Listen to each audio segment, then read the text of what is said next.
Father, as we come this morning, there's a lot of truth in this letter, and I ask that you would continue to give us your spirit as we think about the ways in which we can be irritable, and also to take things into our own hands in some ways, and to move beyond where you called us to be. And so we just ask again, give us wisdom as always to live righteously before you, to honor you, and to be a light to those around us, and help us to see those things in ourselves which need improvement as well. In Jesus' name we pray. Amen. Amen. Okay, so study guide, if you guys want to look at that real quick. We're making our way to letter 21. So, I need to put mine in a binder. how many of you, this isn't meant for anything more than, how many of you didn't read this? I did. Good. Okay, you did? Okay, then you gotta not I read answer it. the question. I So, printed it out. fair enough. Because one of the things that I say here under the theological themes is asking the trick question is, how many of you own a car? You guys did not read this at all. Oh, yeah, right. We don't own anything. You don't own anything Yeah, at all. you're right. See? You've heard this. You've been our pastor too long. That's right. But yet some of them are still needing to learn the lesson. Don't fall into the trap. I'm just slow. Right. It's a trick question because, we think about owning things, but in reality, Psalm 24:1, the earth is the Lord's and all of its fullness, right? What does that mean? Means everything in there. He's the owner. He owns it all, right? Including us. Including us. So one of the things that I talked about in here, if you look at the theological themes, is in this letter, he brings up this sense of entitlement, which works well with our modern culture, for sure. The value of time, how we can be irritable at certain things, ownership versus stewardship. So down there in the paragraph, I put, we are in fact stewards or managers. This is not a theological theme that is often preached or emphasized within the church. However, the Bible has a lot to say in regards to this.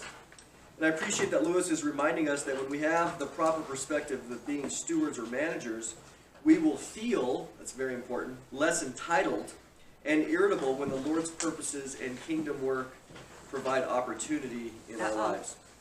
Much will be addressed, but our stewardship or our management began in the garden when God gave instructions to mankind to take dominion and rule over his creation. Now, we've talked a lot about that recently, in that we are God's vice regents on earth. Now, currently in our current situation, we're not really functioning as mankind, we'll talk about in general. We're not functioning very well because sin entered in Genesis 3. But when God first created Adam and Eve both, he said, hey, the world is yours. I've created it. I want you to go take dominion. I want you to rule and reign over all things. And it wasn't long until sin entered. Obviously there, Genesis 2, is to care for the garden. It's interesting that when you study do a theology of work, even there in paradise, man had a task. Mankind had a task. So work isn't the enemy. We will always have work to do. We're not going to sit around as the images go, playing a harp on a cloud. That has no basis in reality. God's going to have us very busy as his vice regents, and he wants us to do that now in the kingdom as we're expanding the kingdom, spiritually speaking, getting more people into that. But then when Jesus returns for the 1,000-year reign on earth, we're going to be very busy as well. So for those of us who, this is kind of important because depending on your theological perspective, nevertheless, everybody hopefully believes Jesus is returning. Okay? Now, some, Jesus is going to rule and reign for 1,000 years. Others, no, he's coming back and we're going to go right into eternity. But I think that there is going to be a 1,000-year reign. So now, before that 1,000-year reign begins, there's 7 years of trouble. Tribulation, that's the general phrase. So if the church is taken out prior to that, if you believe in a pre-trib, you're going to be taken out, we're all going to go up, we're going to get new bodies, and we're going to be with Jesus, and then until he returns. And then when he returns down to earth, which is a big mess, after the church is taken out, during that period, there's going to be a lot of people coming to salvation. So when Jesus comes back on earth, he judges the wicked. Then you have these group of people, these group of believers that have survived the 7 years, right? There they are. We're there in our new bodies already. We got those at the rapture and the resurrection. So he comes back and he says, all right, I'm beginning my 1,000-year reign. He has all these believers that are like us right now. And he says, okay, enter into the kingdom. So they don't get new bodies at that time. They enter into the kingdom just like, again, our physical bodies now. Now, granted, during that time, there's long life. The lion lays down with the lamb. All the prophecies of the Old Testament get fulfilled. But you have these group of people that are like us right now that are going to continue to live life, to marry and to have children, and have children that are, how are children born today? Saints or sinners? Sinners. They're sinners, right? So you have all these children being born into the kingdom that need to get saved. So how do they get saved? The old-fashioned way. The gospel, right? Yes. You preach to them. So there's going to be a lot of busyness going on during this 1,000-year reign, but it'll be, I think, well, in some sense, it'll be a little bit easier because we're going to go, yeah, there's Jesus right there. See him? Yeah, he's the king. He's the king of kings. He's ruling from Jerusalem. He's got a big throne over there. But we are his vice regents now throughout the world. We're not sitting around doing nothing. We're very busy making sure that the gospel is going out to all the nations, right? Because during the 1,000 years, the world is going to be repopulated. But there's going to be all these little sinners being born that need to get saved, just like we do, just like our kids are. So when you look at that whole portrait, you see this in the gospel, in the parables of Luke, where Jesus says, hey, remember he gives some 5, 2 and 1, and then they're faithful with their gifts. He says, hey, because you've been faithful with your 5, I'm going to make you ruler over 10 cities. So during the kingdom, it's really interesting if you want to get into all of this, but during the kingdom, God's people, we're going to rule and reign with him. We're going to have a kingdom to rule and reign over. That's all through the New Testament and the book of Revelation. But some people who are extra faithful, God's going to say, I want you to rule over 10 cities. Others, I want you to rule over this neighborhood. And so it's going to be very, very organized. Remember when he told the disciples, Peter primarily, you guys are going to sit on 12 thrones, and you're going to rule, in Matthew 19. So here you have this organization of, if you get it all out, you got Jesus as the king, but you have all these other governors, like King David's going to be up there over Israel. Then you have the 12 disciples who are going to be ruling over the 12 tribes. And then as it goes out, he's got all these organized situations. So all that being said is that work is still part of our future. Always. Kingdom work. Now what that looks like after the 1,000 years is over and the new heaven and new earth come down, that God's saving that to tell us what that's going to look like. See, now, this is where I don't, why does Satan get let out of the pit after the 1,000 years to spread his deception? So let's answer that. In Revelation 20, because I keep wondering about that. I think there's a couple things. Again, what we're discussing here is stewardship. This is worth going into to have a little tangent, because so during the 1,000 years, Jesus comes back, right? Jesus comes back and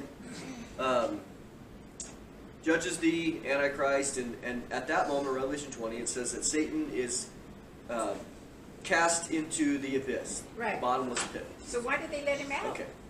So, during the 1,000 years, there's no Satan, there's no demons, there's just Jesus, us who are in our glorified bodies, unable to sin anymore, and then you have the rest of believing humanity that are still in their sinful bodies, right? They're unglorified bodies.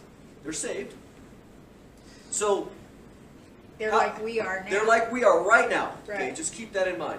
Except the difference is right now we have Screwtapes running around, tempting us, right, so to speak. Okay, so we have that disadvantage in that there is a demonic realm, a spiritual realm. The devil's very active.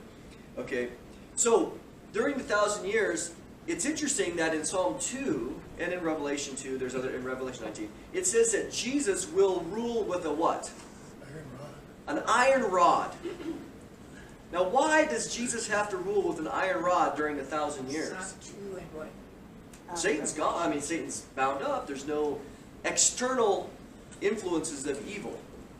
Why a rod of iron? Is it because ones that are having babies, saved people that are having babies aren't saved.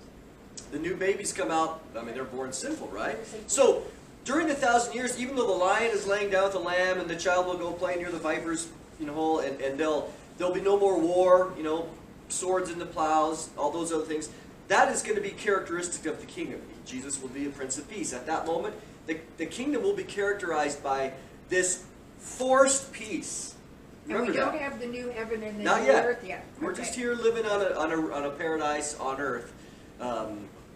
So, a rod of iron implies that this is a forced peace. And you see this in Zechariah 14 where Jesus is talking, or not Jesus talking, the writer's talking there that during the kingdom we will be celebrating the Feast of Tabernacles. And he says, and if you don't send representatives from your nations out there, then God will not send rain on your land. You think, oh, potentially you have some people who are born that they're playing along, but they haven't necessarily been saved. Okay? We see that. There's a lot. When you go to a church, you pick a church any Sunday morning, is every single last person saved?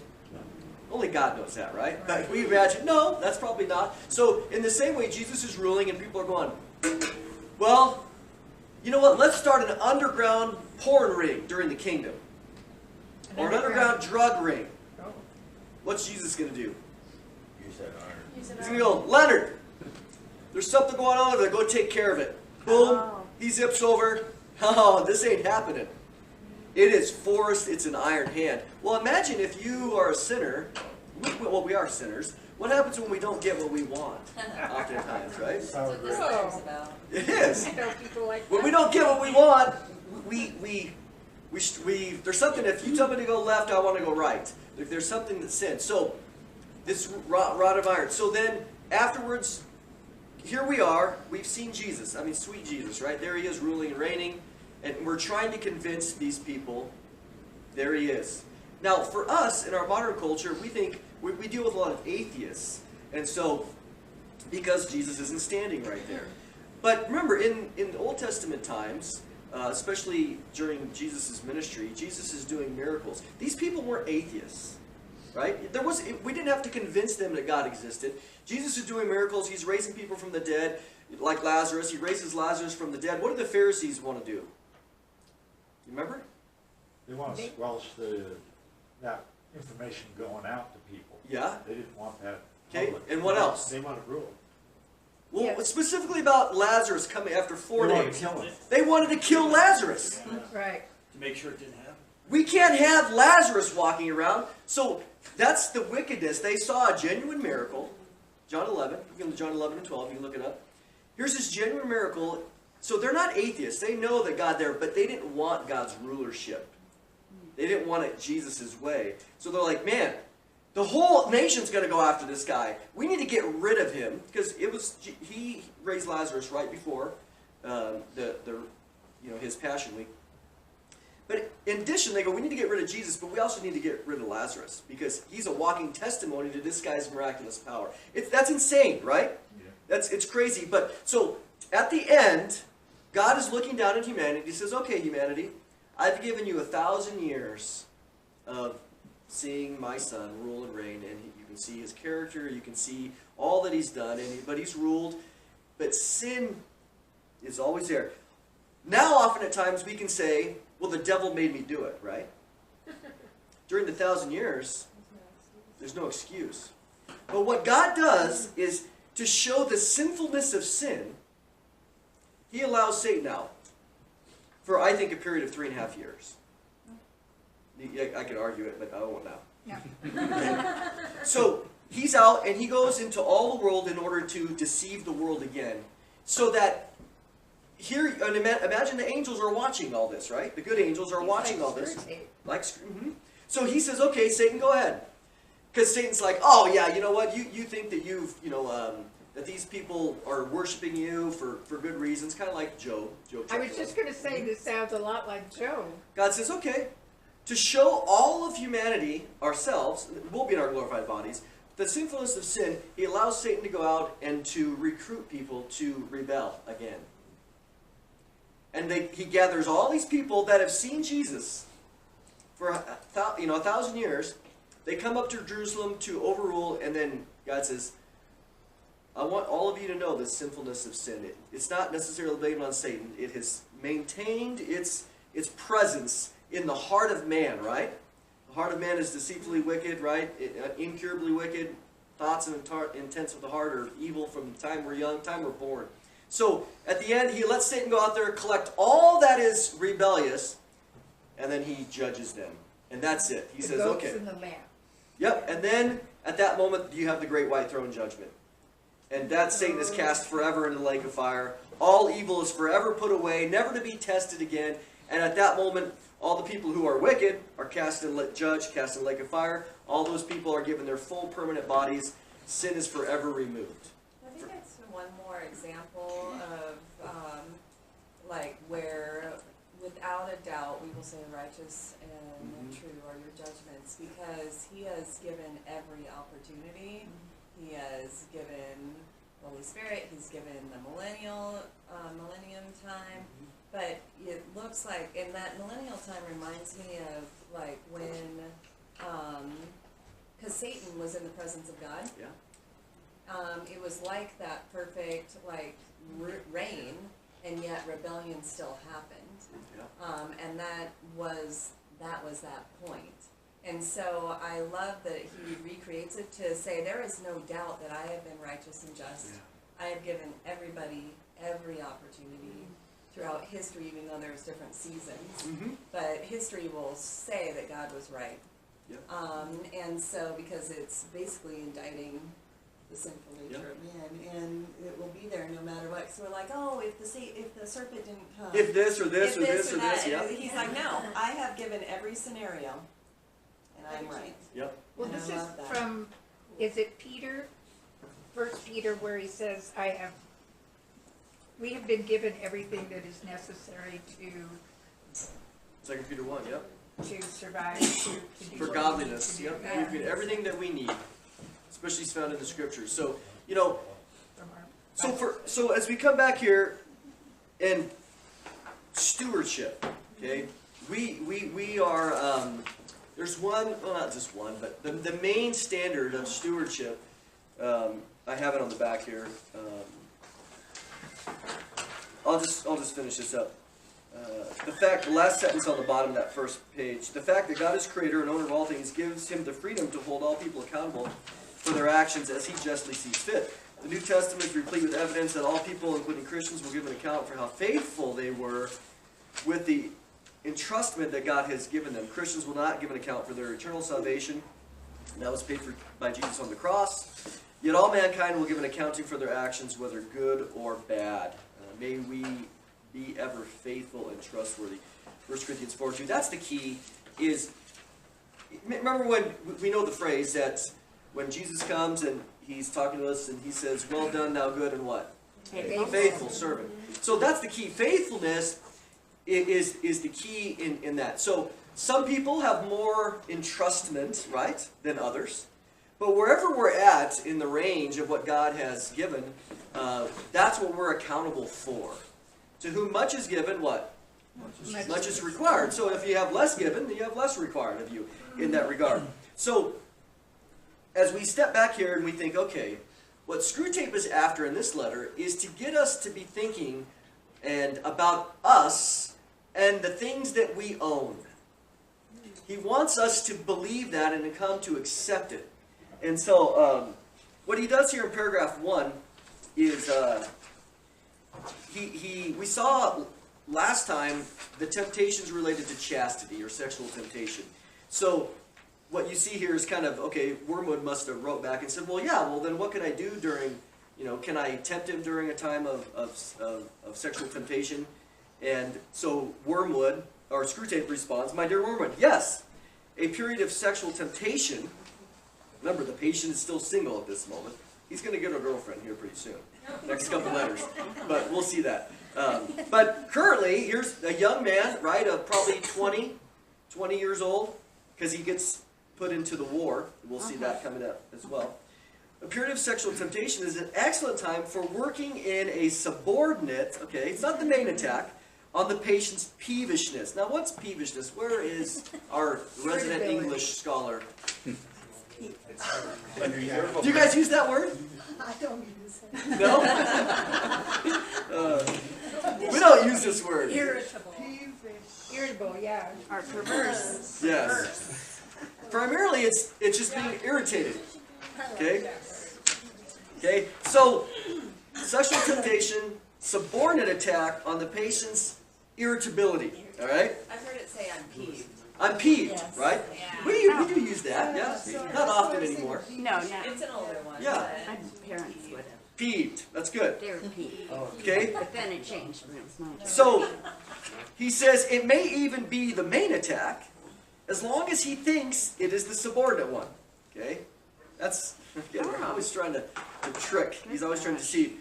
But here, as in everything else, the way must be prepared for your moral assault by darkening his intellect. Okay, so some questions here. We don't want to move too fast. Question 1 there. What is the basis? Well, Screwtape introduces the topic of attacking the patient's peevishness during a time of sexual temptation. What is the basis for this advantage? And how can we counteract this attack? So, let's get into it a little bit. I got some verses here, but just out of the box, before we look at some of these verses, what's the basis for wormwood attacking the patient and to get him irritable during a time of sexual frustration, I guess? We're weakened when tempted. Okay, weakened how? Well, he's confused. Focused on self. What'd you say, Jerry? Well, he said. Focused on self, for sure. And what'd you say? Well, basically, I was kind of jumping ahead because. I know, you're reading the answers. I always like to know the answers because you have them here. The scriptural answers, right. Watch and pray so that you will not fall into What are you reading? temptation. First, tell us what you're reading. Okay, Matthew 26:41. Watch and pray so that you will not fall into temptation. The spirit is willing, but the flesh is Okay. What are you going to say, Leonard? weak. Well, in any good offensive attack from an enemy, you have an affront, Mm-hmm. but you also attack from the sides. There's a counterattack. So if the individual is being attacked in one certain direction, get him over here. Get him when he's not looking, right? Right, Yeah, right. Confuse him. Confuse him. And the Trick more him. different ways you can go. You know, The better. sometimes we just think right and left, but We also think diversion, right? We should be thinking like a decoy, right? So there's diversionary tactics. Those are some of the best where you maybe put some breadcrumbs down this road and in reality you're over here. So it used to be, well, you fought the English and they all lined up. they all lined up, right? You know, Civil War, everybody's lining up in a line. So Mhm. today you have landmines, you've got attack from the air, you got snipers in trees and buildings, you got, so there's this like octopus, Multi-fronted, right? yes. So, what is the basis? Okay, this is super important. What's the basis? Jerry already said it. What is the scripture? What did Jesus say? Well, slave to the flesh. Okay, the flesh, the spirit is willing, but the flesh is weak. So what the basis for an attack here is on our flesh. And so certainly sexual temptation is a fleshly attack. And so here you have Jesus, Matthew 26, verse 41. I have that reference down. Here he is in the garden. What's going on there? Why does Jesus make this comment? First of all, who is it to? His sleeping disciples. The flesh is weak. And, again, we're not saying that it's wrong to be tired. The flesh just is what it is. There's limitations. Even Jesus slept, right? But the flesh is weak. And when the flesh is weak, temptation is at its greatest. That's what Jesus is saying there. So here, with the patient, in a time of sexual temptation, he's a young man. Let's take advantage of that fleshliness while he's weak, while he's weakened at least, and we can't get him on chastity. Remember, he already talked about that last time, about all the ways in which, man, we're not winning the war here on chastity, Wormwood. He's kept his purity. You need to figure out something else. And so, what you picture here is a Wormwood writing back and say, well, how about if I okay, he's sexually tempted, but I can't get him to fornicate. So can I get him to be irritable? Because is irritability a sin? Is being irritable a sin? Yeah. Remember, what's Screwtape after? Big sins or little sins? All. All. He said, man, if we can get him into hell off of a little one, man, that's even better. So don't get, Wormwood, you're young, you're getting caught up in all these spectacular sins. Don't, most of the time, especially as Christians, we don't go off and participate in spectacular sins, right? Not usually. It's always the little ones that trip us up. And so here, the patient has become a Christian. And so Wormwood's starting to get it now. Okay, well, I can't get him to go out and sleep with 7 women, you know, so, but I can get him to be irritable during this time. And Screwtape says, yes, you are getting it. So he says, but in order to do it, make sure that what's the importance about it being, as long as he thinks it's subordinate? What's That's a main attack. So Why? isn't that important? Not that bad. Big deal. Not that It's important. not a big deal. Seriously, I'm not sleeping around. Yeah, I got irritable and I yelled at you because you invaded my time, but I certainly didn't sleep with anybody. See how there's a justification there? And that's exactly the way Satan works. Is we tend to minimize something and say, well, again, and it's this way when you're doing evangelism and you talk about, well, why should God let you in heaven? Well, I've never killed anybody. So imagine if you said, have you ever been irritable? Well, seriously? I'm going to hell because I'm irritable? Is that a sin? Well, when you're sarcastic to somebody, it's like killing them. Okay, I mean, words can hurt, right? I didn't word that right. It has to do with, you don't have to actually kill somebody. But To if hurt, you, right? But if you hurt them, if you speak against them, if you slander, yeah, I mean, that's like killing somebody. Reputations can, people can Yeah. be killed, their reputations can be killed by, unfounded slander, gossip. Jerry, what was it? We're going to judge for every idle word. Oh man, that's scary. Yeah. That's scary. Matthew 12, 36. Okay. Is that what you should move on? All right. So, what Screwtape is saying to Wormwood is, hey, That was good. this could be the main attack. Good job, Wormwood. You can't get him to go sleep around, but you can get him to be irritable because irritability can have a wide range of fruit, can it? Right? And he says, now, so what he does is, he goes, let's as C.S. Lewis is so brilliant, he says, let's get to the root of some of this irritability. Okay? So it could be the main attack, but make sure he thinks that it's something subordinate or really not. A subordinate attack, think about it this way. The main attack, Leonard was saying, and the subordinate attack. Well, which one are you going to give more of your energy to? Oh, the main. The main. So that means you're gonna not put a lot of energy or focus on the subordinate one, and that's exactly where Screwtape wants it. He says here one more thing. Well, let's look at some of these verses. Matthew 26. What other verse you got there? Romans 6:19. Yeah, let's hear it. I am using an example from everyday life because of your human limitations. Just as you used to offer yourselves as a slave to impurity and to ever-increasing wickedness, so now offer yourselves as a slave to righteousness and to holiness. What about Galatians 5:16? This is a good verse. You should have memorized probably. Galatians 5. Oh, What do you have, Jan? You got it? keep in step with the Spirit. But I say, walk by the Spirit, and you will not gratify the desires of the flesh. Yeah. So you see a consistency here that the flesh and the spirit are always working against one another. 1 Corinthians 7:5. You guys can look at those if you want later. But explain letter B there, or question 1B. Explain why Screwtape writes that the root of all temptation, he says, is the darkening of the intellect.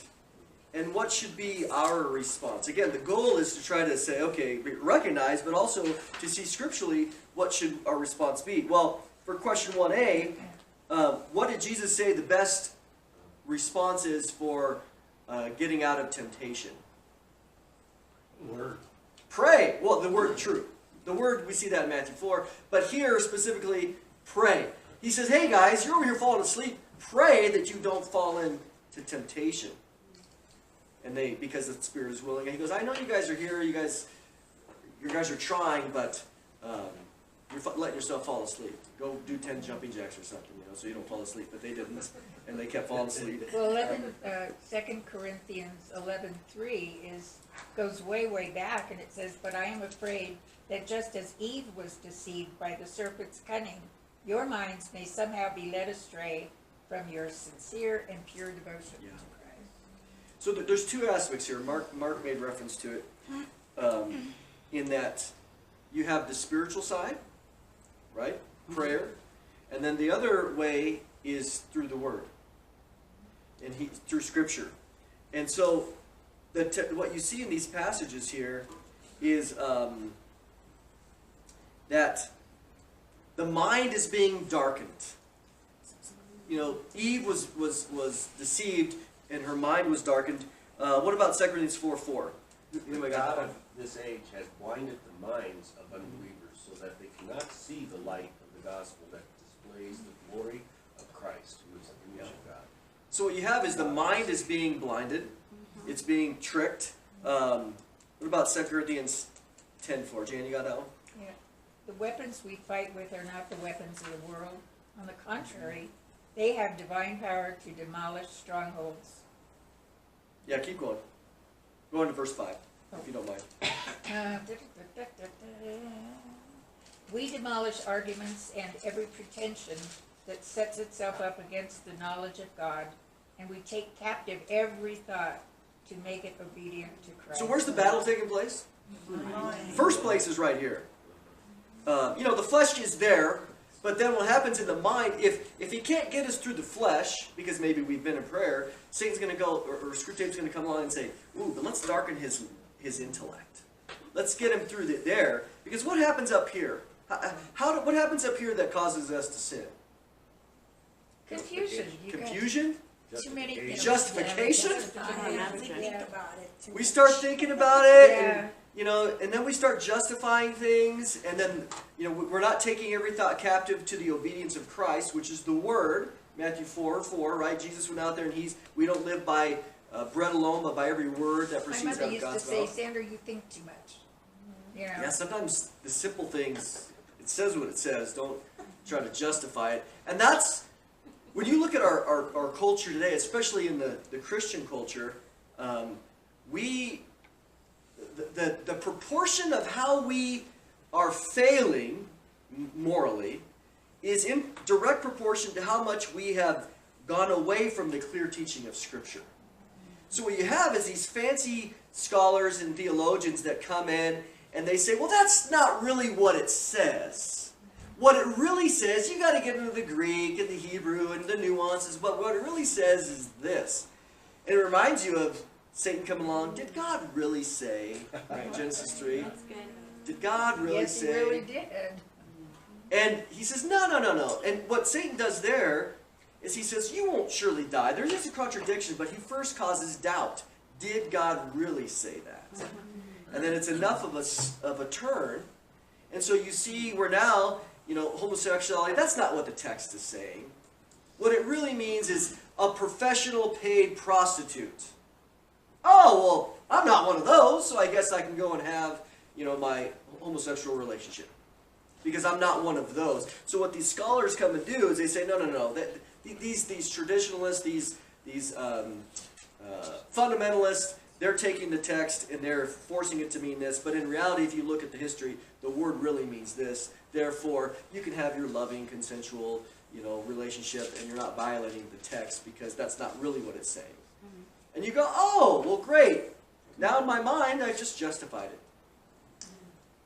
Yeah, I've had this happen a handful of times in a witness encounter as you're bringing someone to the cross by using the law and you're waking up their conscience and they're starting to squirm. They're in the hot seat. They feel they're it. feeling bad. And then there'll be a Christian friend standing next to them who thinks they know something and they see how uncomfortable their friends is and they come and comfort them in their sin. Yeah. So there's no conviction, there's no repentance because they just come in, they feel so bad, like, oh, it's okay. It's like, no, it's not okay. Don't lighten up the weight. No, the weight's good. The weight conscience, is the good, sense yeah. of conscience is good. Yeah, people run and they think they're rescuing them, and all they're doing is comforting them in their sin. Comforting them to hell. Comfort him right in. And see, Yeah. what Screwtape is saying here is here, as in everything else, the way must be prepared for your moral soul by darkening the intellect. I like that scripture that says, let us reason together. Mhm. And that's the other balance, because I honestly think that if you teach people to, and unless it's revealed by the Spirit, Yeah, sure. it Yeah, needs to be that's revealed. true. But if you teach people how to think, and they run down the logical conclusions, it will lead them to Jesus. Yeah. Because it makes They might reject sense. it, but Yeah, they'll they understand may it. still reject it, Mhm. but the reasoning and teaching Yeah. people to question and go, what does that actually mean? Why am I just eating my culture like hook, line, Yeah. and sinker? Why No am I discernment. just getting educated by television? Like, what is this? And so to teach people how to think gives them at least an opportunity to not have their intellect darkened so that their moral just goes right along And with that's it. total opposite of what's happening in education. Yeah. I was just going to say, are they teaching rhetoric and logic anymore? Not at all. No, it's not. It's not to the culture, or at least the powers that be. It's not to their goal to have smart thinking citizens. They want compliance. They want compliance. Yeah. In Oxford, they just changed in the dictionary that truth, the word of the year is post, the time period's called post-truth. Post-truth? And that's actually put into the dictionary. Oh dear. Post-truth. Post-truth. Post-truth. Which is that Like postmodernism. with relativism being what it is. Your truth is your truth, my truth. You know, whatever. There is no absolute capital T. Well, that's not surprising. Well, this is what with politics, when I keep saying, do they really think we're that stupid? No, they're hoping you're that stupid. We are. Yeah, well, I don't know, I kinda think they think we're that There are a lot of stupid, people you I know. think we are. But yes, there are. Well, people who what are, you but- see is, I'm going to talk a little bit about it later in the sermon, but in the direction of the culture, especially in the Christian culture, is you see, what you see is the frog being boiled, right? You know, if you boil the frog slow, Right. then by the end you can have it at a hot temperature, and there's no problem with it. But, so you see that they, for example, Bob and I were talking this week where I sent him this article, you guys might have seen it, where 2 weeks ago, 3 weeks ago, they did this abortion bill, where they declined, it didn't pass, protecting an aborted child that survived. Okay, so they this infanticide mentality. Well then, the next week, they were voting on these same people, you know, that said no to protecting the unborn child, were voting to make it have penalties for labs that perform and inflict pain on kittens. So you're like, and so these people that were they were saying, let me see if I understand this. This was in Congress. You will go out of your way to protect a kitten from having any pain inflicted on it, but you'll allow a newborn child that comes out and has just survived an abortion, you will allow it to die. Is that, and it's like, that's a definition of insanity. Yeah. Now, do they really know it? Do they think it through? I mean, to say it so clear is like, oh, I guess I Obviously, never they haven't thought about it that way. We don't know. Either are they that morally dark in their hatred and satanic wickedness, or do they just lack the ability to connect the dots? I can't answer. Probably a combination. It's probably, Even a different is universal health care for everybody, except for that bee. yep. Except for those that are aged and That's the other thing, yeah. you know. So both spectrums, no health care. But healthcare. Well, that wasn't what we talked about. It was in Romans 1. I think you said you did a post on it or something on Bob's channel, where Paul is discussing the degradation and the bankruptcy of society as it rejects God. And as it gets down to the bottom of the bottom, what characterizes this sort of abandoned society, because God says, oh, you're abandoning me? Okay, I'll abandon you as a society. And so when you get to the bottom of the bottom, you have, the list is at Romans 1, you know, like 28 through 32. You have a whole bunch of things there, but homosexuality is the bottom. And not only that, but when it's completely pervasive, and then God says he gives them over to a debased mind.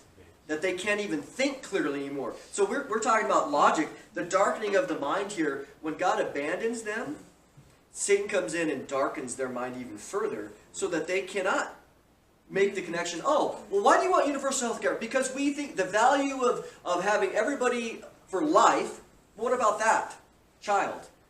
Oh, like you said, except for him. So they're not connecting the dots in that It's regard. funny because I had this client that we were talking about abortion, and she was like, "Well, I'm for the woman," and I said, and I told her about the new bill, and she's like, "Really?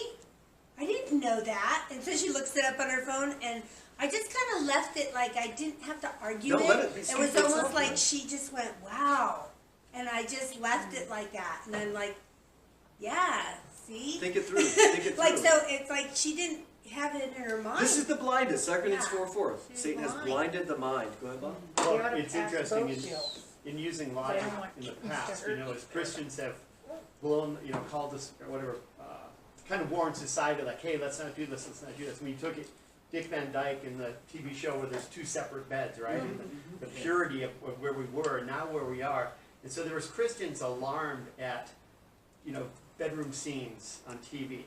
And they're freaking out. Imagine that 40, 50 years ago. Well, we've been talking about the slippery slope, Yeah. pointing, if we do this, this thing happens, so on and so Yeah. forth. And it's all come true. In Norway right now, age of consent, if a pedophile can have a 5-year-old Yeah. consent to sex, it'll be permissible, or that's the conversation. That's the conversation. Okay, so Yeah. here's the slippery slope, but there's so many people now talking with the internet. You can hear the conversation. We don't have to make that argument anymore. Bestiality and pedophilia is a conversation happening in Europe, and so you point to this, but the people blinded can't see the connection No. that what we said about marriage right now puts. You can marry anything or any amount of people. There's no way you can stop marriage from just being anything you want to define. Well, do you remember earlier in, I don't remember what letter, maybe like 12 or something, he said, the road to hell is a nice, gradual slope with no obstructions. It's just nice and smooth. Nice and wide. That was too. Spurgeon too, right? Yeah, I mean, that comes from right here. That there aren't these, he said, there's no signposts, it's just nice, We're gradual. going into the day of Noah, so I mean, this is Yeah. what we're going to see on the horizon is the same thing that's happening in Noah's day, Can which I- would probably include pedophilia and bestiality. So, Let's balance this though. I am not ashamed of the gospel because it's the power amen. of life, and thus were some of us, right? Yeah. And so we can sit here and talk about all the horror of our society, but the gospel is the thing that Yep. saves people. And so that's my thing, because you can get all worried about it. Yeah, you can get despair. But then you go, look, the power of the gospel saves people out of this. Yeah. And we are not ashamed of it because it is the thing that rips somebody out of that reality into the true reality. And that's what we got. We got that. And so we get to share it. And The so kingdom of God. we get all like worried about it, but we also know just like this is what God said would happen, and yet the gospel is still just as powerful. And this is for Yeah. us. There's two things, is we recognize that things are going to get worse and worse. Scripture says that in the end, it's going to happen. But we don't lose hope because God's sovereign. And secondly, we don't cease to give hope.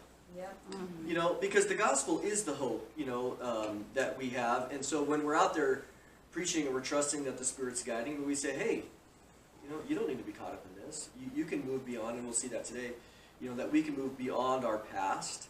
And that doesn't need to be our identity anymore. We identify in Christ. And there's always hope if we're willing to repent and to trust Him. I mean, that is the power of gospel to bring change, because we're born again. We have a new nature and a variety of things. Here, so as we move on from this first paragraph, we just recognized again that sin as it comes is going to be tricky. It's going to be a subordinate attack.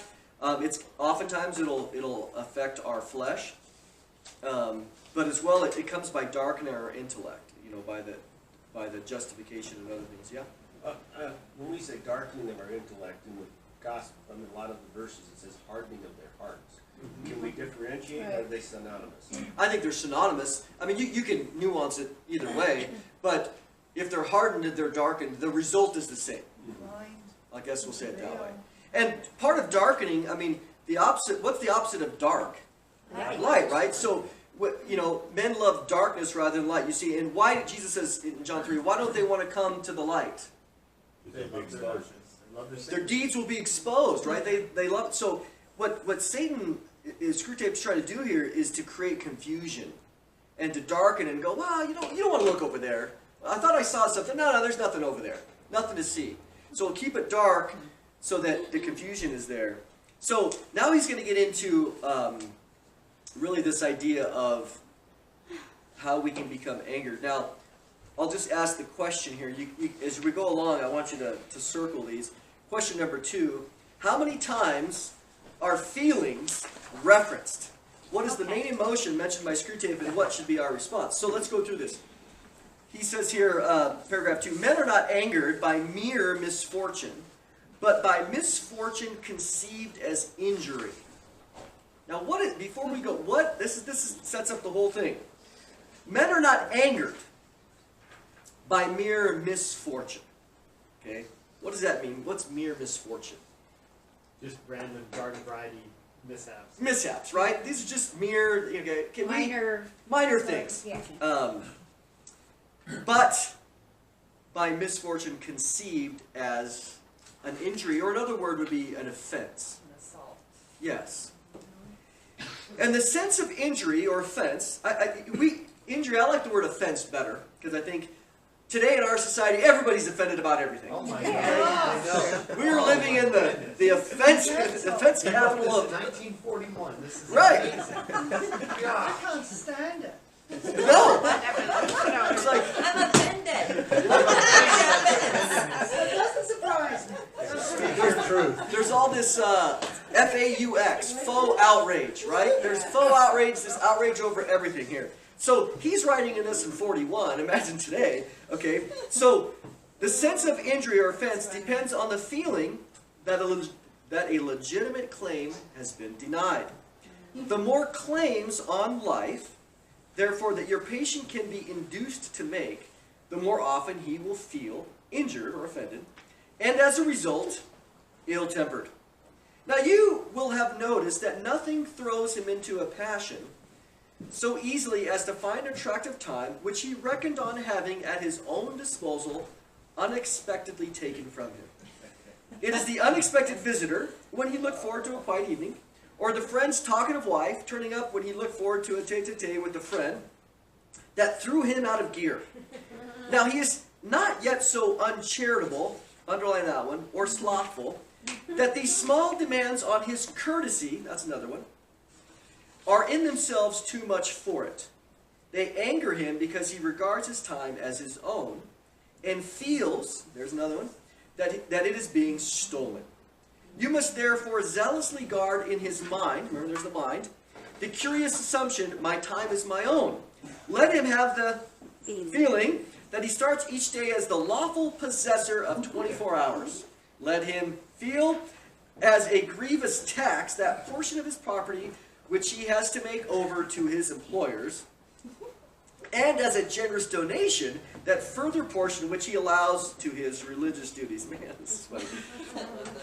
But what he must never be permitted to doubt is that the total from which these deductions have been made was in some mysterious sense his own personal birthright.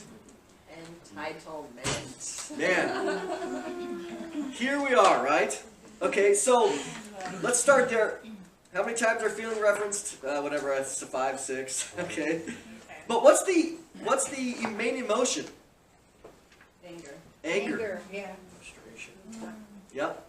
It says he gets angry because his time was taken. So question 2b. Well, let's look at some of these verses. I'm gonna get ahead of ourselves here. Somebody have let's do Ecclesiastes 7:9 and Proverbs 16:32. What do we have? James 1:19. That's a well-known verse. You know, be quick to hear, slow to speak, slow to anger, for the anger of man does not produce the righteousness of God. What about Proverbs 16:32? Who's got that?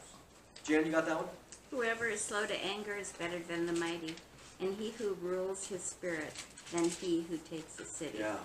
So what you see here is this the wisdom, or the common theme throughout Scripture, that we manage or control our anger. Now that's just telling us that what we need to do. Here he's getting into some of the why. Why do we get angry? Why does anybody get angry? Because something of ours has been taken away or Okay. injured or What we compromised. perceived as ours. Something we perceived. Okay. What else? What are the reasons? When we get disappointed, we get, our feelings hurt. Okay. Feelings. Does that make you angry? A lot of times. Ken? Sometimes, yeah. What else is anger? Injustice. Injustice. Righteous indignation. righteous anger. Now there is such a thing. It's probably pretty rare that mankind has it. Too often we talk about, well, I have righteous anger here. I don't know if you even know what righteous anger is as a human. But, we tend to justify it in our mind. Now, it's true. We can look at injustices in the world and we can say, wow, that's really bad. And we're not denying that. But oftentimes, we can justify, well, something that I had was taken away. Or we perceive here that my legitimate claim was stolen, and therefore that is unjust. So then we personalize it in that sense. What about... selfish. mainly because we're selfish. Yeah. It's self-oriented. Did anybody have Ecclesiastes 7:9? I do. What do you got? not be quickly provoked in your spirit, for anger resides in the lap of Okay? So, the Bible has certainly lots of things about putting away malice, putting away anger, walk by the Spirit. We can see those in those verses. But letter B there, what specifically is the reason that a feeling of injury or offense has occurred? Why does Screwtape make mention of uncharitable or slothful, and how do these contribute to his overall argument? So he says there in the middle, we can see that something he felt that was owned was taken. He's imagine there you are sitting down, I'm a Hobbit fan, okay? I'm a Lord of the Rings fan. So do you remember in the first Hobbit movie where Gandalf had showed up to talk to Frodo, Bilbo I mean, and says, oh yeah, you're the guy. Well then later he's getting ready there and he's sitting there with his fish and he's got his dinner going and then the doorbell rings. Now, they did a great job of showing the typical British response, which he was very gracious. He allowed him to come in. He gave the guys dinner, and he was annoyed, but he didn't say anything. And so I think it's kind of funny the way that it was very cordial and courteous at first, and then, but he goes on. But here, did he have a right to be angry? At least in the movie, I won't go there, forget it. Okay, but nevertheless, what you see is that he had this time, his own time set for himself. He was getting down to sit down to a nice dinner, didn't want to be bothered by anybody, and somebody's bothering him. Yeah, but that's kind of an over response for, I would look at it as a minor. It depends if it got you angry. Yeah, but it wouldn't have gotten me angry. Well, It see, would then have you're gotten a me- little bit more sanctified than Screwtape is. I Because what Screwtape is saying is, hey, let's. He said, there's nothing that will. You have noticed now. You will notice that nothing throws him into a passion so easily as having his time interrupted. One of the things today is you've got to realize this in 41, but I think today, and I've had it happen where you're actually doing a witness on a chairlift, you're talking to somebody, and you think, wow, I got their attention, then you realize they got headphones in.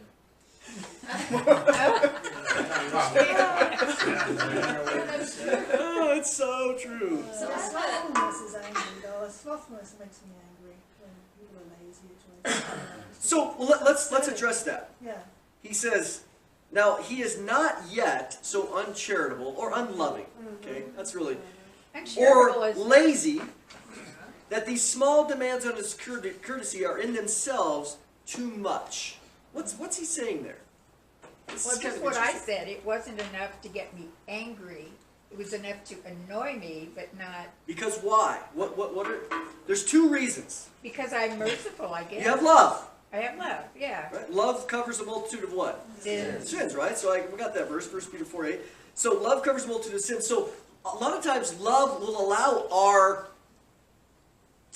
whatever you want to call it, our courtesies to be violated. Love will put up with annoying people sometimes, right? And it should. As Christians, we should love what bears long, right? So we have that should be there. But do we have a limit? Yes. Yeah. We all do.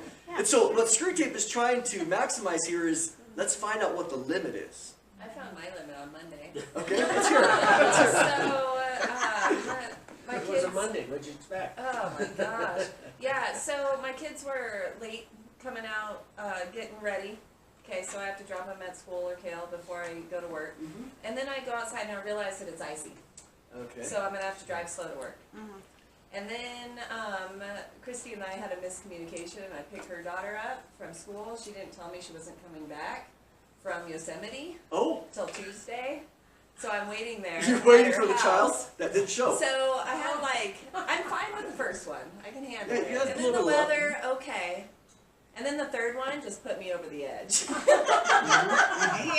Nope. And so Love ran the out. Lord just showed me, he's like, how, it was, I read this last night and I laughed. I go, that was Monday. Yep. And he's like, okay, how about this? Why do you think that you have the right to, and is it my pride that I'm such an, entitled, my Important, justification yeah, is I'm a Time's important. respectable employee, I show up on time, all this stuff, but so, yeah, I had to repent and all that stuff. So, anyway. This is like a mirror into our soul Yes, at times. absolutely. Because it helps us to go. And so as we get into, What really matters. we'll get into it in the next paragraph specifically, because he's just he's building up the root here. In the next paragraph, he's going to talk to us about, well, what's our real obligation? And so as Christians, what is our real obligation? To love. The love. Well, Our life is not our own. our life is not our own. That's a good thought. The time is Period. not our own. So if the Lord wants you to wait 5 minutes or 100 minutes for somebody, or he sends someone to interrupt your well-planned evening or whatever. You're interrupting my Bible study. Yeah. Well, I can't talk to you. It's true. Can you imagine? See, imagine the the obvious contradiction. That here you are, in the midst of this. It's Christian religious duty. Yeah. So we aren't Christians are not averse to falling into the same levels of contradiction, than any other person, because again we can get very narrowly minded here. It's interesting. Oftentimes at youth group we'll be talking about scripture, and then right in the middle of it, you'll see them start arguing about and just selfishness, and I'm like, do you see what's going on right in the middle? That they are arguing over a passage and they're being unloving. They're being rude or sarcastic. And I go, talk about missing the point Yeah. of the whole thing. And I think as well, when you look at the church, let's step back in broad ways. In the same way, when the church is out there condemning that truth is very sharp. And we're out there slicing the unbelieving world with truth without love coming in and hope and grace and compassion. Run. Yeah. Noise. Have we just missed the whole thing? I think so. We have. So to us, we are called to speak the truth in love in that way. And so there is, again, always what we're after throughout all of this is balance, right? Yeah. Is balance. So there's two things here. He says, okay, the first one, he's not so unloving that it's going to overwhelm him, but why does he mention slothful? There's two reasons. One is, his love will cover that, but laziness. No, it's all about self. Go ahead. Well, it's just a selfish view. time, like Mark said, your time is not your own, but when you're slothfulness, you're thinking everything is yours. Yeah. You know, and you're just lazy, because I can't take you there because I need to watch this TV program, or I can't do that. No, I can't, no, that's all about me. My time, I have plans. Okay? There's no doubt that fits in to the motivations. He says, the fact that he's lazy, these small demands on his courtesy are not going to overwhelm him. What does that mean? They're not too much for him. Can you justify being overwhelmed and just say, no, I'm just overwhelmed with this? But if it's just right to the edge. Well, then just become C.S. irritable. Lewis can never be accused of writing things plain. No. Okay? I'm like, So we understand love. My standard of love will not allow me to be overwhelmed. Well, what about my standard of laziness? So laziness, I don't.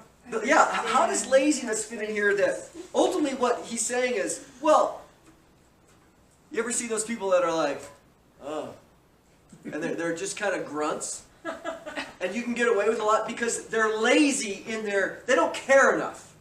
They're not really making a statement. They're apathetic. They're apathetic. Pathetic, They yeah. don't care, they don't care. They don't care. They might be irritated, but they're so lazy or apathetic in their mind that they'll allow you to walk on them. They do care, but they're lazy enough not to do anything about it. That's what he's saying here. So oftentimes love will allow you a long string or simply laziness. This is where, honestly... And this is where we get into trouble, this apathetic business. In the fish hatchery, we call that stoned. Okay. so we're lazy to not. We're too lazy to care. So it's not that the guy is moved over to selflessness. He's selfish, but he's too lazy to even be selfish at the moment. That's what he's supposed to say here. It's interesting. You think that's really rare, but Well, it's I the think. opposite of love. Pardon? It's the opposite of love. It's just like Yeah, the opposite of love is what, Enough Bob? about you. Indifference. Indifference, right? Apathy, not caring. Yeah. Not caring So he doesn't care enough to even be anything. bothered. about anything. Yep, too lazy. Go ahead. Well, when we get irritable, we get angry, and our words come out sharp, poignant, and They critical. can, for sure, yeah. So a person that's apathetic, they don't get those responses. You know, so it doesn't meet their Screwtape's. Yeah. You know, You know, I want hurt coming out of your mouth. Right. You know, He wants a response. So he says, hey, he's has a little bit of love there, so we can't get it that way. And he's too lazy to even care. So let's see if we can get him a little further. Let's overwhelm him a little bit more, because he does have, as Christians do. I would hope that we're not too lazy to care. But if that doesn't describe us, then we might have a lot of love. And what Screwtape is after is how, like you said, how far can we get them? Let's keep dumping on there. Let's keep taking from them of their own. They're willing to give a little of their own time. Okay, their own time. We haven't got to that yet. Okay, they're willing to give a little of their own time, but let's overwhelm them and take a lot of their own time, because their love will run out. That's what he's after here. And also just a point between indifference and self-control. Self-control takes a whole lot of energy. And so, Yeah, it does. indifference, you can get the same result as self-control, but it's a dismissive. Oh yeah, it's And dismissive. so Absolutely. the slothfulness, like to handle something, if you're not gonna go in anger, but you're gonna use self-control, if you're a lazy person, it's not gonna happen. Yeah, exactly. And so, self-control takes a ton of thought, energy, and purpose. And intentionality. And Yep. intentionality. And so that's where the slothful, because a lot of people can just let things roll off. Yeah. But that's. It's not because they're loving. And it's not because they're No, they're self-control. apathetic. It's because they're lazy. Yep. Because it's easy. I think Yeah. another key word here is patience. I think apathy and indifference a lot of times are misinterpreted as impatience. Yeah. Oh, Agreed. yeah. Oh wow, that person's so patient. No. No, they Disengaged. just don't care. Disengaged. No, That's but another good word. Yeah, recognize disengaged. that they're doing themselves a harm.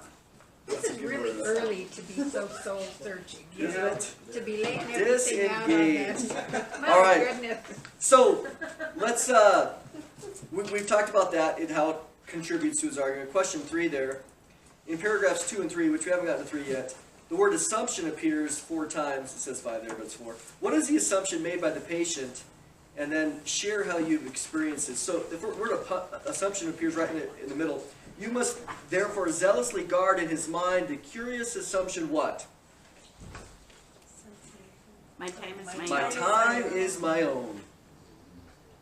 Let him have the feeling that he starts each day as this possessor of 24 hours. Let him feel it as a grievous tax, that which he's giving up to others. And when he does give it up, it's a generous donation that he allows for his religious duties. But don't let him forget, never let him be printed out, that it's the total that was in some mysterious sense his own birthright. Isn't time the bankers? Pardon? Bankers? Didn't bankers make up time as money? Time is money. Yeah. I mean, think about it. We're born into a system, right? The world system. Our kids are born in debt right now as Americans. And so that's part of the oppression of this world, is that someone sold us on the idea that time is money. I think it was a banker. So we think of, do we own anything? No. Time? I mean, we all have 168 hours But in a we week. think we have our day. I mean, we're just like, well, we got the day, and I'm going to do this. Well, Until it gets interrupted. the pronoun Yeah, you used right. was what? What pronoun did you use? Our. Our.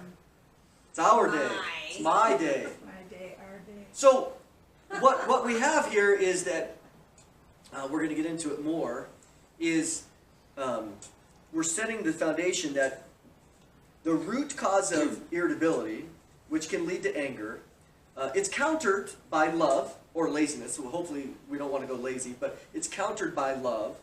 But what we're getting in the next paragraph, next week, is that it's also countered by the realization that we're stewards, that we're managers. That if the Lord in his sovereignty wants to interrupt my day, then he has a right. Now, I really mean this. You know, I love people, right? I think you guys know that. I love people.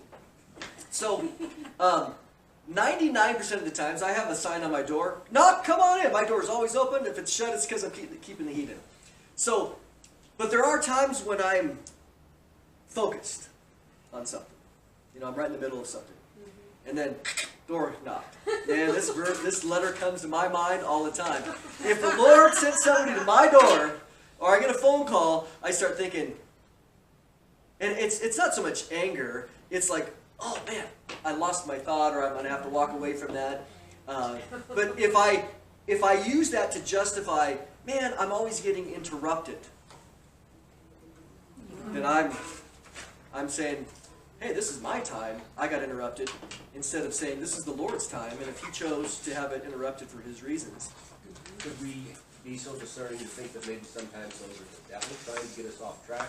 And we're going down a line that he wants us to go, and now he wants to get us distracted? Can be.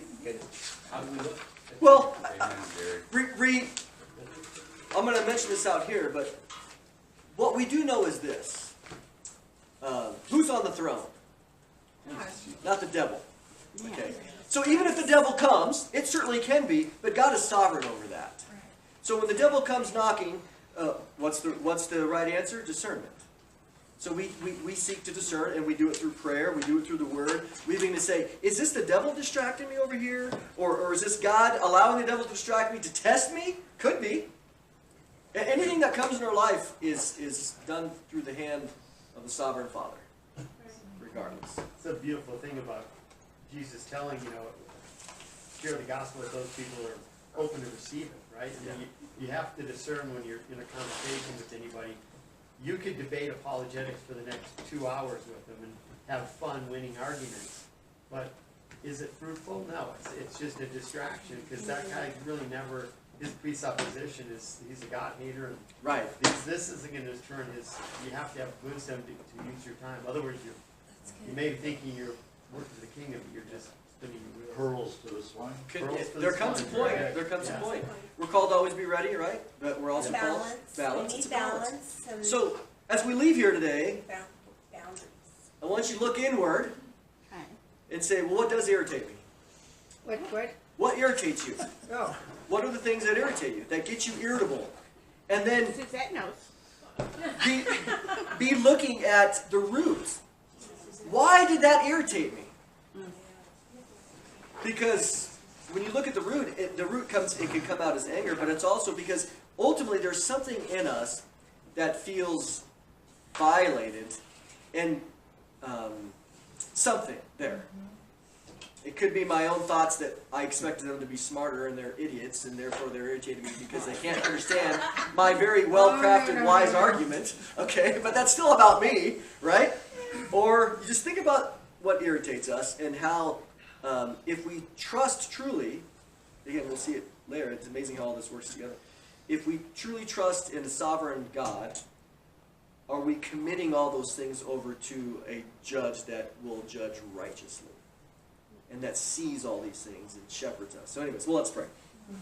Father, as we come, we again thank you for looking at some of these things, and all of us can recognize that we're human, that we can get irritated, we can be angered, we can be offended as well in a variety of things, but help us to submit, to surrender all these things to you and your sovereignty, whatever that looks like. Help us to be those beings that certainly reflect you, that love does cover a multitude of sins. Help us to have a love that is very, very long, that has a long fuse on it, that hopefully is almost inexhaustible in some ways, that we would be slow to anger as you are. That's what you tell us, you're slow to anger. Help us to be just as slow, and to look inside and to see these places where we can grow. And we just pray this in Jesus' name. Amen.